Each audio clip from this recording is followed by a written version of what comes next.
اور ہمیں اس سے فائدہ اٹھانے کا موقع مل جائے۔ اب یہ 23واں اصول ہے، زندگی ایک عارضی کردے کی طرح ہے اور یہ دنیا حقیقت کے ایک سرسری عکس جیسی ہے۔ صرف بچے ہی اصل کو چھوڑ کر کھلونوں سے بہل سکتے ہیں، اور پھر بھی انسان کھلونے پر فریفتہ ہو جاتے ہیں یا اسے بے قدری سے توڑ کے پھینک دیتے ہیں۔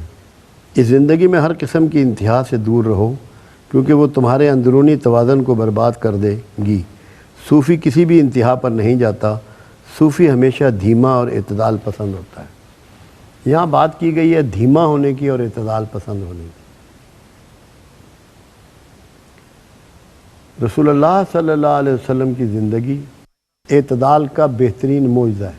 انس بن مالک جو 11 سال ان کے پاس رہے بطور خادم کے، وہ فرماتے ہیں کہ مجھ سے بہت سی دفعہ بہت سی غلطیاں ہوئیں، نقصان بھی ہوا، مگر رسول اللہ صلی اللہ علیہ وسلم نے نہ کوئی تھپڑ مارا نہ ڈانٹا، اور ہمیشہ زندگی میں اعتدال کے طریقوں کو آپ نے پروموٹ کیا اور اعتدال پہ رہے، کیونکہ قرآن کا حکم بھی یہی تھا کہ ہم نے تمہیں امت وسط بنایا اور تم پر رسول اللہ کو گواہ ٹھہرایا اور تم کو دیگر امتوں پر۔ وسط میں تو ہم نہیں آئے، ہم تو آخری امت ہیں۔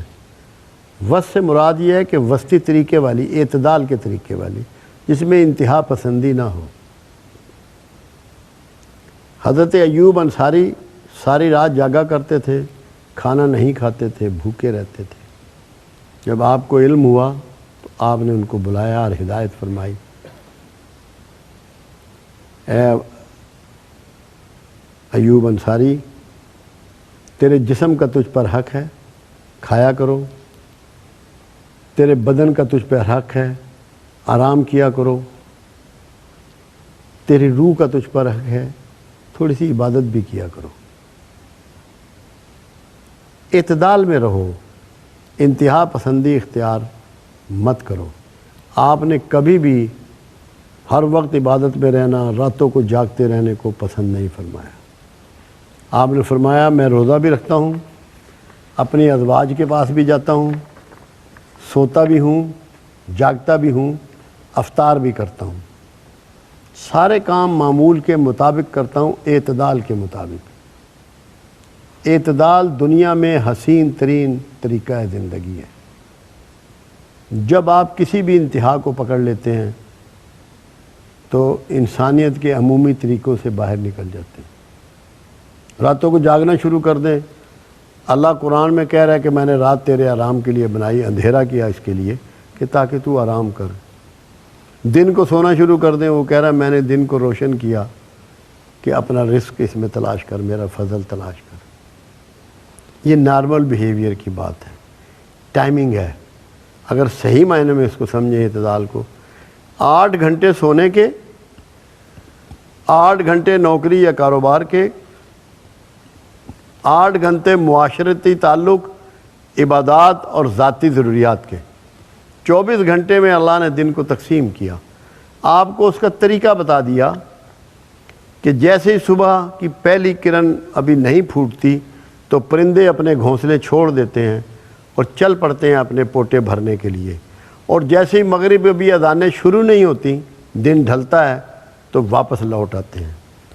پرندے کیونکہ آپ کے استاد ہیں، پرندوں کے ذریعے اللہ نے انسان کو سکھایا ہے، تو یہ بھی انہوں نے ٹیچ کیا کہ تو نے اپنے دن کی ابتدا کس وقت کرنی ہے اور دن کی کام کی انتہا کس وقت کرنی ہے، اعتدال کے لیے، ایک معتدل طریقے سے کہ کیسے آپ اچھی زندگی گزار سکتے ہیں۔ اگر اس کے مطابق آپ جلدی سوئیں تو جلدی اٹھیں، اعتدال کا طریقہ۔ اپنے معمولات زندگی میں اعتدال پیدا کریں، ڈپریشن، فرسٹریشن، بے چینیاں آپ کو چھوڑ دیں گے۔ ہر کوئی چاہتا ہے کہ میری مرضی کے مطابق آپ زندگی گزاریں۔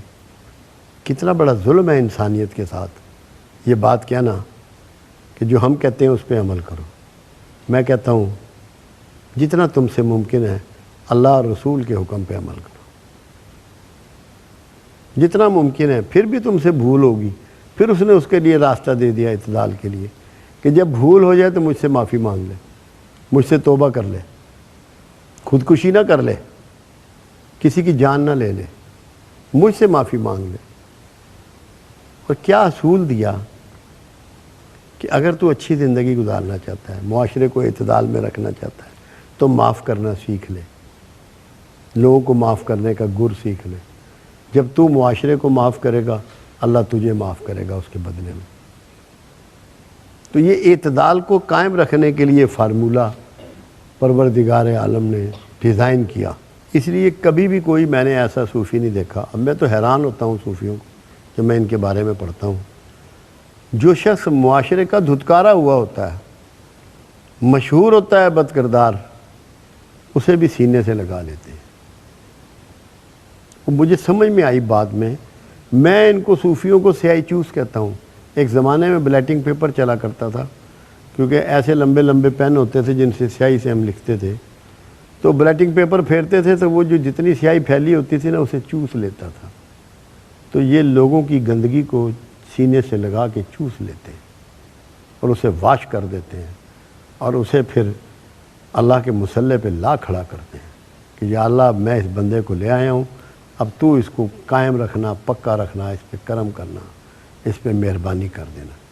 تو اعتدال وہ راستہ ہے، یہ رسول اللہ کا معجزہ ہے اعتدال۔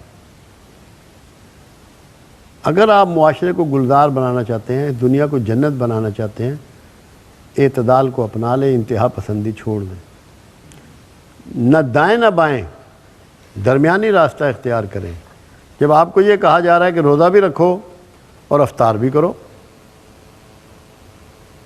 سختی نہیں ہے اسلام میں، بالکل بھی نہیں ہے۔ تو بھول کے کھا لیا تو نے، تیرا روزہ ہو گیا۔ تو سفر میں آدھی نماز کر لے، تیری نماز ہو گئی۔ پانی نہیں ملتا، ریت سے ایسے 2 ہاتھ مار کے تیمم کر لے، آسانیاں دی اس نے۔ جب اللہ کی سنت کو آپ اپنا لیں گے کہ ہم نے معاشرے کو آسانیاں دینی ہیں، تو معاشرہ معتدل ہو جائے گا۔ آپ موسموں کو دیکھ لیں، جب شدید سردی ہوتی ہے آپ کی کیا کیفیت ہوتی ہے، جب شدید گرمی ہوتی ہے آپ کی کیا کیفیت ہوتی ہے، اور جب معتدل موسم ہوتا ہے تو آپ کے مزاج کی کیا کیفیت ہوتی ہے۔ اعتدال کو کائنات کے حسن کو برقرار رکھنے کے لیے، سسٹم کو قائم رکھنے کے لیے، رسپیکٹ دینے کے لیے اختیار کریں۔ اگر آپ نے اعتدال کا طریقہ پکڑ لیا تو آپ اللہ کے مقبول ترین لوگوں میں شامل ہوں گے، اور آپ کو اللہ آپ کا انجام انبیاء کے ساتھ کر دے گا۔ اعتدال کو پکڑ لیں۔ جو اعتدال والا شخص ہوتا ہے وہ کسی سے نفرت نہیں کرتا، نہ کسی سے اتنی محبت کرتا ہے کہ وہ اس کی محبت میں اپنے اللہ رسول کو بھول جائے، اپنے اصل مشن سے ہٹ جائے۔ اس میں کسی قسم کی انتہا پسندی نہیں ہوتی، محبت میں بھی نہیں ہونی چاہیے، نفرت میں بھی نہیں ہونی چاہیے۔ کسی بھی معاملے میں انتہا پسندی جو ہے وہ کسی حال میں بھی قبول نہیں ہے، اس سے آپ بچیں۔ یہی درس جو ہے شمس تبریز علیہ رحمہ آپ کو دے رہے ہیں۔ اگر آپ نے اعتدال سیکھ لیا، جیسے کہ صوفی ہمیشہ اعتدال پہ ہوتا ہے اور دھیما ہوتا ہے، دھیمے سے یہاں کیا مراد ہے؟ کوئی اس کے ساتھ غصہ کرے، کوئی اس کی بے عزتی کرے، ریئیکٹ نہیں کرتا، اس میں ریئیکشن نہیں ہوتا۔ جس میں جتنا کم ریئیکشن ہوتا ہے وہ اتنا عظیم ہوتا ہے۔ کائنات میں سب سے کم ریئیکشن اللہ میں ہے۔ اللہ کے گھر میں 300 سال بت ٹنگے رہے، اللہ نے ریئیکٹ نہیں کیا۔ 300 سال کے بعد بت شکن بھیجا، سب سے عظیم۔